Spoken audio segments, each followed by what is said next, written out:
சரி. Hi families, அனைவருக்கும் வணக்கம். இன்னைக்கு என்ன பேச போறீங்க நீங்க ரெண்டு பேரும்? ம் எதை பத்தி பேச போறீங்க? அப்பா நான் கேள்வி கேட்டா பிசினஸ் என்னப்பா சொல்லுங்க. பிஸ்னஸ்னா நம்ம ஒரு கடையில் போய்ட்டு மொத்தமாக பொருள் வாங்கிட்டு வருவோம். ஓகே. நமக்கு ஒரு ரேட்டு போட்டு கொடுப்பாங்க. நம்ம கடையில் எடுத்துகிட்டு வந்துட்டு நம்ம வாங்கின ரேட்லேருந்து எக்ஸ்ட்ரா ஒரு ரேட்டு வச்சு நம்ம வீட்டு பக்கத்தில் யார் இருக்காங்களோ அவங்களுக்கு வந்து கொடுப்போம். அப்போ அது மூலமாக வந்து அந்த எக்ஸ்ட்ரா வைக்கிற காசு வந்து நமக்கு வந்து லாபமாக கிடைக்கும். அதான் பிஸ்னஸ். அப்போ நாம பண்ணுற பிஸ்னஸ் என்னப்பா? நம்ம பண்ணுற பிஸ்னஸ் வந்து என்னென்னா, மற்றவங்களுக்கு என்ன பொருள் தேவைப்படுதோ அந்த பொருளை நல்ல குவாலிட்டியான பொருளாகவும் கொடுக்கணும். அதே மாதிரி கரெக்டான ரேட்லேயும் கொடுக்கணும். மட்டமான பொருளை கொடுத்து கம்மியான ரேட்டுக்கு விற்கிறதோ, இல்லைனா வந்து நல்ல பொருளை தர சொல்லி ரேட்டு அதிகமாக விற்கிறதோ அந்த மாதிரி இல்லாமல் நல்ல பொருள் நல்ல விலை, வெளியே என்ன ரேட்டுக்கு வாங்குறாங்களோ பொருளும் நல்லா இருக்கணும்ன்றீங்க, அதோட ரேட்டும் வந்து தரமாக இருக்கணும்ன்றீங்க. பொருளும் தரமாக இருக்கணும், அதோட ரேட்டும் நியாயமான ரேட்டாக இருக்கணும். அவங்களுக்கும் வந்து நஷ்டமாக கூடாது, நமக்கும் நஷ்டம் வரக்கூடாது. ஓகே. அந்த மாதிரி பிஸ்னஸ். அதான் நம்ம பிஸ்னஸ். அப்போ அடுத்தவங்க பண்ணுற பிஸ்னஸ்க்கும் நம்ம பண்ணுற பிஸ்னஸ்க்கும் என்ன வித்தியாசம்? மற்றவங்க பண்ணுற பிஸ்னஸ் வந்து அது வந்து எப்படின்னா,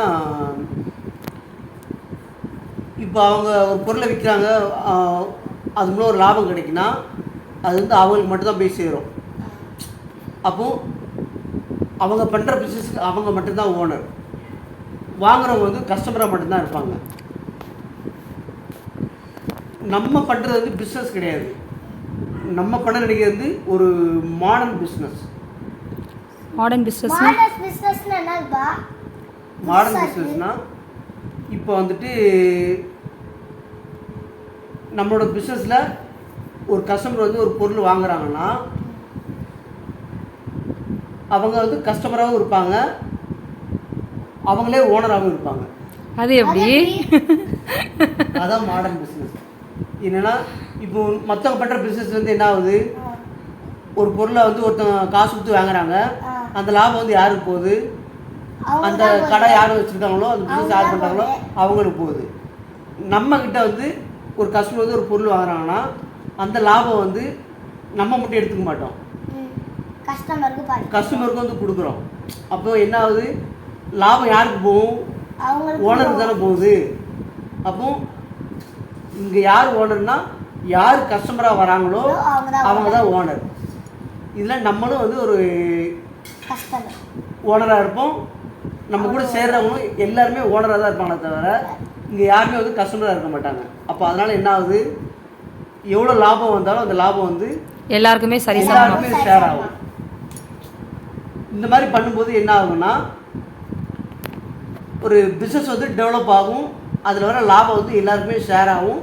அப்போ யாருக்குமே வந்து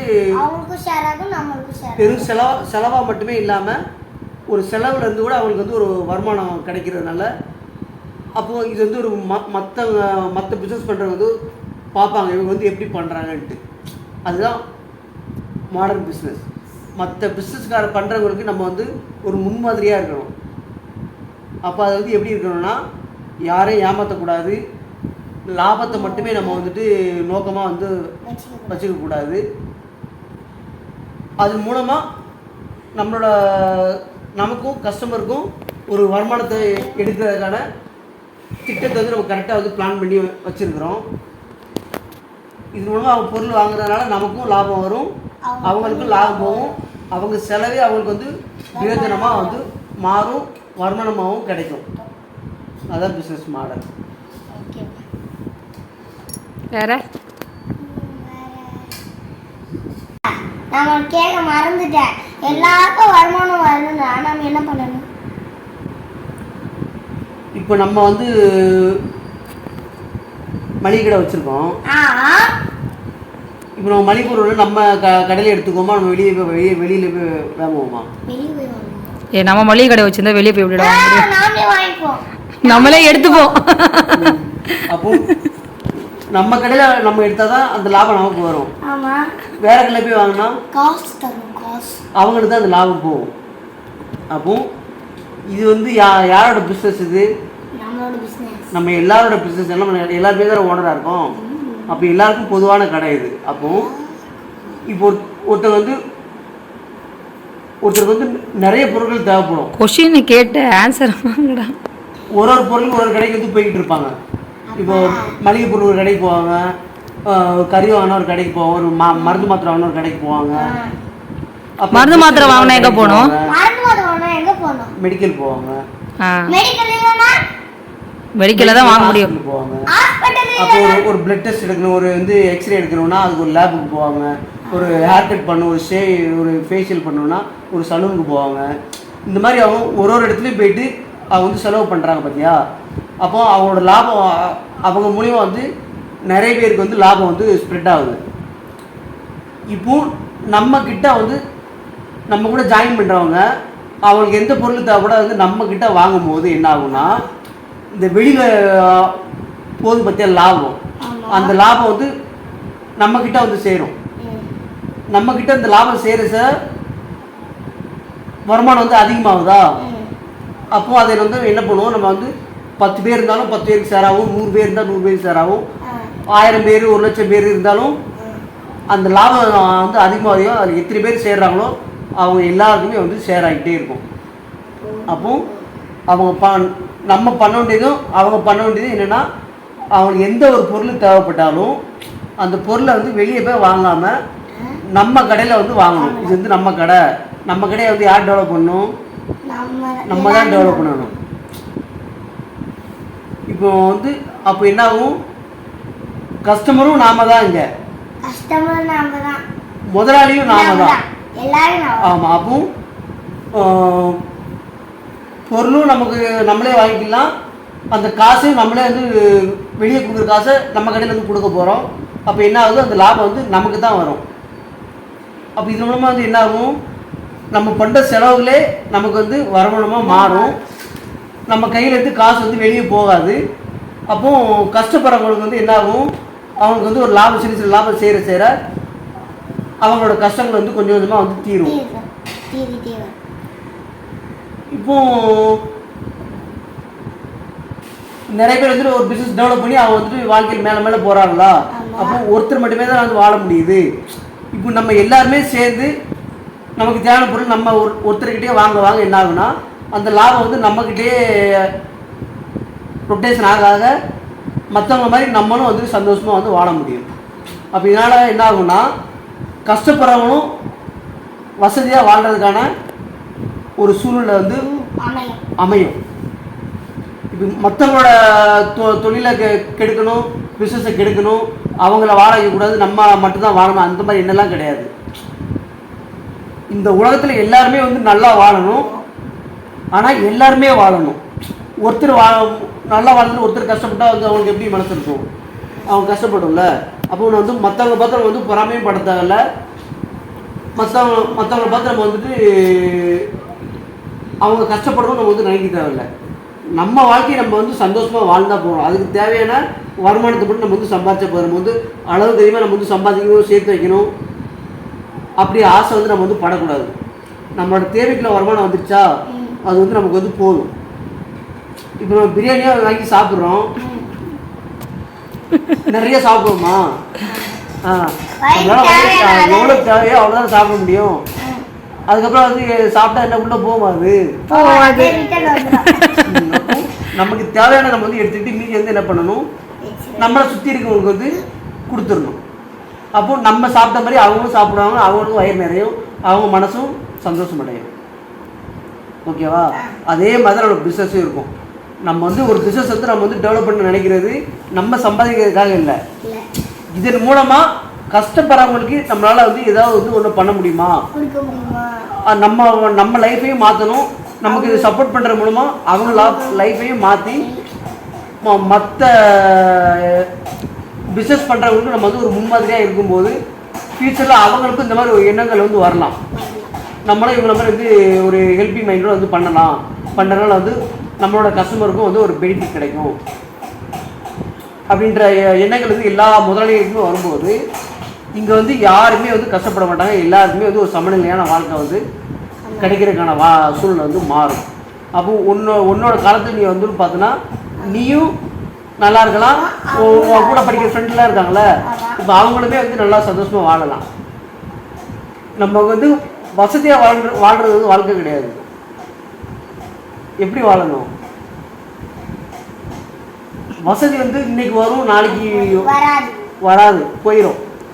ஆனால் நிம்மதின்ற ஒன்று இருந்தால் நம்ம வந்து எப்பயுமே வந்து சந்தோஷமாக வாழணும். எவ்வளோதான் வந்து நம்ம சம்பாதிச்சாலும் நமக்கு வந்து நிம்மதி இருந்தால் மட்டும்தான் சந்தோஷமாக வாழ முடியும்.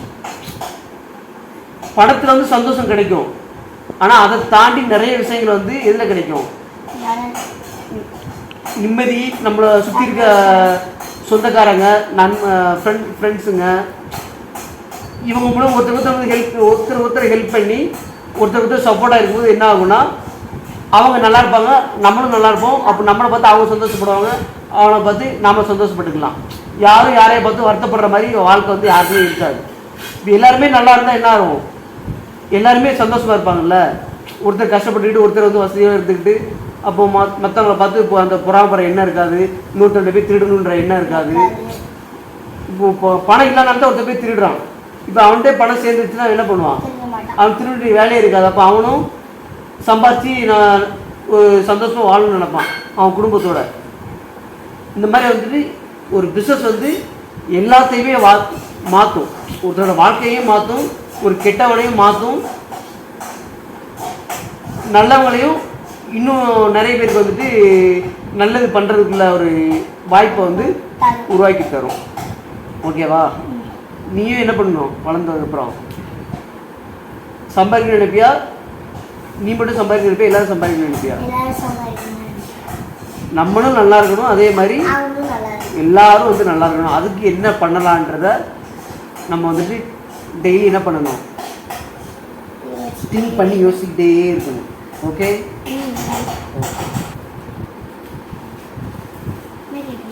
அப்பா சொன்னது புரிஞ்சுதாடா? பிஸ்னஸை பற்றி நல்லாவே புரிஞ்சுதா? அதே மாதிரி எல்லாருக்கும் புரிஞ்சுதுன்னா அதே மாதிரி கமெண்ட் பாக்ஸ்ல சொல்லுங்க. மறக்காம எங்களோட சேனலை சப்ஸ்கிரைப் பண்ணுங்க. நம்ம இவ்வளோ இந்த அளவுக்கு நம்ம வந்துட்டு நிறைய புது புது ஐடியா நம்ம வந்து டெய்லி ஒன்றுனா பண்ணிகிட்டே இருக்கோம்ல. இது எதுக்காக?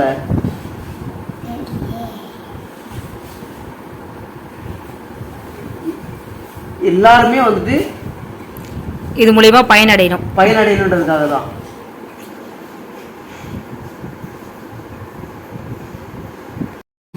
என் அப்பாவும் சரி நானும் சரி யாரையும் ஏமாத்த மாட்டோம், இப்பயும் ஏமாத்த மாட்டோம். என் அப்பா மாதிரி பேசாமலும் ஏமாத்த மாட்டோம். எப்பவும் நல்லதே நினைப்போம், நல்லதே நடக்கும். குட்டி பையன் தப்பா சொல்லியிருந்தேன்னா உங்க வீட்டு பையன் அடிச்சுக்கோங்க. அப்படிங்களா செல்லக்குட்டி? ஓகே, நம்ம வீடியோவை நீங்க ஆரம்பத்துல இருந்து பார்த்துருப்பீங்க, பாருங்க. ஷேர் பண்ணிடுறோம் ஃப்ரெண்ட்ஸுக்கு, அவங்க வீட்டுல ரிலேஷனுக்கு. கமெண்ட் கூட பண்ண மாட்டேங்கிறீங்களே. நாங்க எவ்வளவு கஷ்டப்பட்டு வீடியோ போடுறோம். மறக்காம அவங்க எங்க வீடியோ சரி நான் பாதி பேருக்கு சப்ஸ்கிரைப் பண்ணுங்க. நம்ம கஷ்டப்பட்டு வீடியோ போடுறோம், நம்ம என்ன பண்றோம்னு அவங்க வந்து புரிஞ்சுக்கிறது கூட அவங்க வந்து தயாராகவே இல்லை. அது வீடியோ ஃபுல்லாக பார்த்தா தான் வந்து புரியும். அவங்க புரிஞ்சா வந்து கமெண்ட் பண்ணாதான் நமக்கு தெரியும் அவங்க புரிஞ்சுக்கிட்டாங்களா இல்லையா. இனிமேட்டு பாருங்க, புரிஞ்சிச்சுன்னா எங்க சொல்லிட்டு கமெண்ட் பண்ணுங்க. ஓகேவா? பக்கத்துல சப்ஸ்கிரைப் பண்ணிட்டு பக்கத்துல பெல் பட்டன் அழுத்தி விட்டுருங்க. அப்பதான் நாங்க என்னென்ன வீடியோ முக்கியமா எல்லாருக்கும் ஷேர் பண்ணுங்க. முக்கியமா எல்லாருக்கும் ஷேர் பண்ணுங்க. பக்கத்துல இருக்க பெல் பட்டனை அழுத்தி விட்டுருங்க மறக்காம.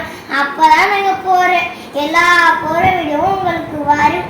ஓகே, நெக்ஸ்ட் வீடியோல பார்க்கலாம். பாய் பாய், டேக் கேர்.